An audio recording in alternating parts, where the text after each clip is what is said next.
From Software is a genius in enemy creation, and this is a reason why every single boss in this game is a sort of masterpiece. Today I'm going to pick 10 of them and place them in the top 10 ranking. Before we start, smash the like button and sub button to not miss next video on our channel. Also, we want to reach 1000 subs to have some money from our videos. Also, you can type yours top 10 in comments. Let's go. You just kill Radan and a huge meteor hits the forest in Limgrave. You go down and enter some kind of a town in a cosmic location called Nokron. City looks incredible and there's a lot of enemies which look like black slimes. After exploration you can see a yellow Mohg. First thought. Behind the Mohg, there's a majestic enemy. Reality is a bit different. In the middle of the arena, you can see a normal black slime. Easy fight, right? Unexpectedly, slime transforms into you. Now, you are your enemy. This Giga Chat used every single weapon, incantation, magic you have equipped. This is a complete copy of your character, and for all intents and purposes, you are fighting yourself. From Software likes to experiment with their bosses. For example, Demon Souls or Dark Souls 3 DLC have bosses which summon a player to fight you. Game changed from PvE to PvP in a second. In Elden Ring, they decide to copy your character. Opponent is very inventive, and I am sure that this enemy will appear in a lot of videos on YouTube called Top 10 Inventive Bosses in Games. Kinda. Crucible Knight is a normal mob later in the game, but when you explore Limgrave for the first time, when you see a upside down dome and shining circle, you can be surprised. First Crucible Knight is imprisoned. For me, he was the hardest enemy in Limgrave, but also the most impressive. His armor, huge sword and fast moves makes a big impression. Crucible Knight have a lot of lazy attacks and because of it, his attacks are really hard to roll. What a surprise that Crucible Knight had second phase. After we beat him around half of his health bar, he's starting to use holy magic and we can say holy shit. He starts flying and has new tail which hits after every single sword attack. All this, despite the fact that it's difficult, looks brilliant. The music playing in the background enchants the impression. Boss on 8th position is not here because of his look. Sir Gideon Ofnir is here because of his lore. To become Elden Lord. What a sad state of affairs. We can meet this guy every time we're visiting Round Table Hold. Gideon is nice, helpful, polite and very smart. He is the tarnished leader of the Round Table Hold and the adoptive father of Nephili Lux. He is known for his thirst for knowledge and seekers the lost great runes of the demigods. He grants the player information on the demigods and rewards them with spells and items for discovering the lost great runes. When we burn the golden tree and going to confront Radagon, Sir Ofnir surprises us in Leyndell. He is not friendly there and reveals us his motivation. Gideon reveals that he believes Queen Marika wishes for the Tarnished to struggle for all eternity, as he believed that what he had glimpsed of her will, that she desires to die at the hands of a Tarnished, was impossible. Fight starts and he demonstrates everything he learned through these years. He used dragon magic, incantation or even most rare Malenia attack. For those who don't know, Scarlet Ionia changed Kaelate and infected the region with Scarlet Rot. Forever. Number 7, only P-word boss in Elden Ring. Introducing Mog Lord of Blood. Why is he P-word? Behind him you can see an egg with a hand of Miquella, Malenia's brother, for those who don't know. Miquella was cursed to be forever young.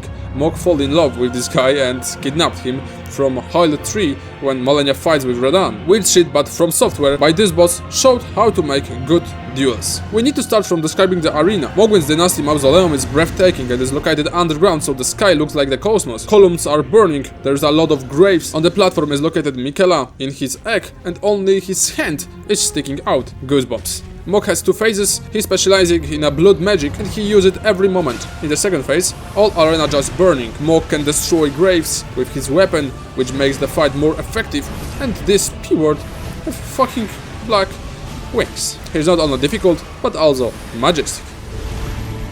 From Software games always have awesome final bosses. Dark Souls 1 has Gwyn, Dark Souls 3 has the Soul of the Cinder, Sekiro has Ishin, the Sword Saint, Bloodborne has German, the First Hunter, but in Elden Ring, developers surprised herself. Radagon and Elden Beast are breathtaking. Radagon looks like old destroyed statue. First impression, he's slow and his attacks are easy to roll, but he becomes more and more difficult over time. Radagon starts using holy damage, teleports, makes a rear attack or throw a holy spears. It is really weird, but also interesting. He looks like ruins, but still he moves fast and we can feel this guy is just a god. After we beat Radagon's health bar, Elden Beast appears. The environment is changing. We can see an infinity amount of holy trees in the background and a lot of stars. With this beautiful background music, you just feel like you're fighting the final boss of Elden Ring. The Red Lion General wielded gravitation power which he learned in Sellia during his younger days. Also, he would never have to abandon his beloved but scrawny steed. I think General Radan is the most expensive boss in Elden Ring. Developers surpassed themselves once again. We met this guy after his glory years. General Radan fights Malenia years ago and no one won this duel. In the act of desperation, Malenia used Scarlet Ionia attack and poisoned all Khalate and Radan with Scarlet Rot. Illness makes him crazy through these years. Now he's just waiting on the battlefield for Tarnished One who kills, and we are this Tarnished One. In this boss, important thing is a Radan festival. A lot of warriors from all regions come to Redmane Castle to fight the demigod. In this battle we can summon other NPCs. This mechanic is for pussies, but looks amazing when we charging Radan with our companions. General has two phases, and between them he disappears and falls on us in the form of meteorite.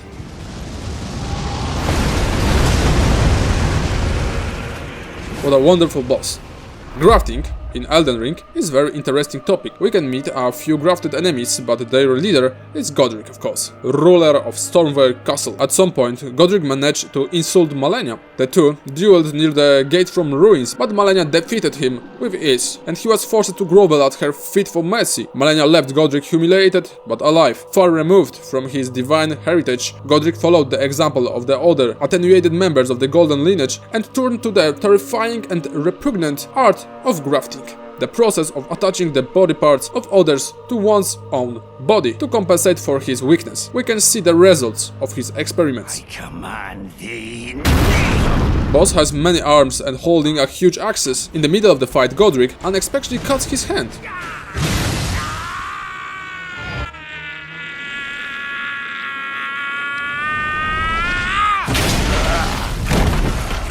Opponent howls in pain, and in the cutscene he breaks off Dragon Head.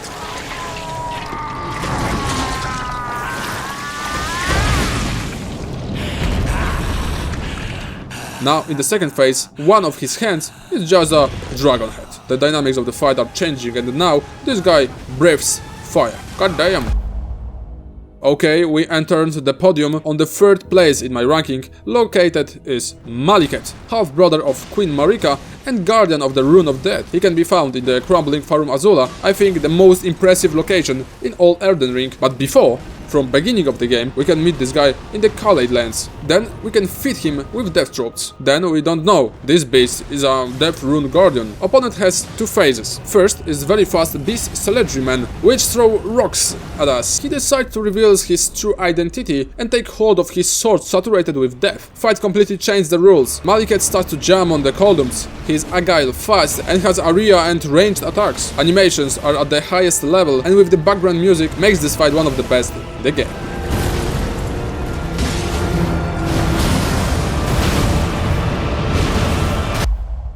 On the second place, Malenia, Blade of Miquella. And the blade of Miquella, Melania the Seventh. For sure, the hardest boss from all From Software games. I never expected someone to beat the level of difficulty of Ishina, final Sekiro boss. Malenia is just on other level. I spent 16 hours beating this bitch. The boss is mainly described by her fencing. She has got fast, strong attacks and every hit gains her HP bar. But the most annoying attack is this circle shit. The attack is practically impossible to avoid and what hit you if you are not lucky enough. Malenia has got 2 HP bars. Second phase is actually first phase, but more and more and more and more.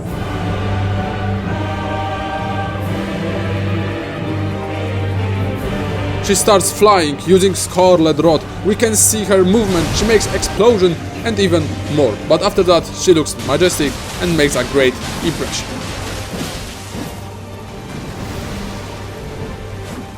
So, who is on the first place in my ranking? Ladies and gentlemen, Upon my name as Godfrey, the first Elden Lord.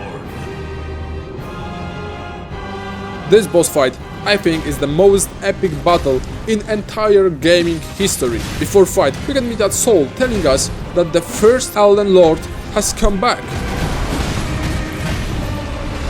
We're starting to recognize him, because earlier we can see him on the paintings. Music, his voice, sound and visual effects are on God level. His every hit gives chills. In the fight we realize that we are just struggling with the first Elden Lord. From the middle of the fight, Godfrey changed his style. Now he's a horror looks. His fight style is unpredicted. He's starting to move like character from Tekken. Horalux is just a beast. First Elden Lord is epic, majestic, and for me, he is the best boss from Elden Ring.